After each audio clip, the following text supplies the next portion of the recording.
naujas yra wobleris. Jau gali užsikirsti, nes yra 2 kabliukai. Čia yra blizgė, tokia labai gera, nes kai vandenį jinai sukas, gražiai atspindi, tai šitą galim lydekas gaudyti, ešerių ir upėtakius. Čia vat skirta irgi upėtakiams. Garsas būna ir čia dar šviečia.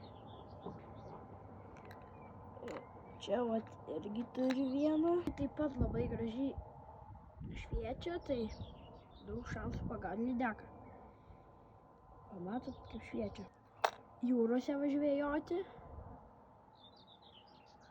Menkėms toks labai įdomus ir labai sunkus, nes žuvis jūroje būna paviršiui ir dažniausiai būna apačioj, dugne.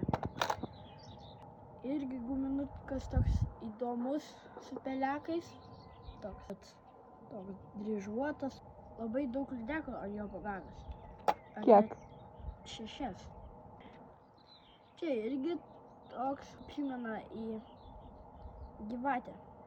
Vieną kartą žvejojau lydeką, čia gaudžiau ir vos va šitą masalą nepaėmė gyvatės, tai šitas bandė čiupti.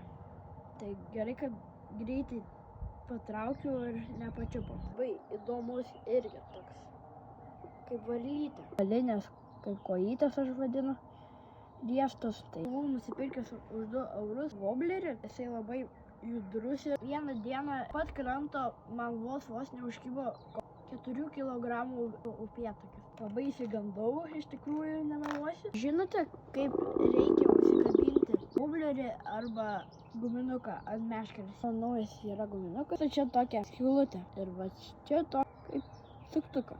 Tai va, taip gražiai ir viskas. Ir čia va paėmė ir užfiksuoji. Va. Ir viskas. Iki kito sykio ir būtinai paspauskite like ir subscribe.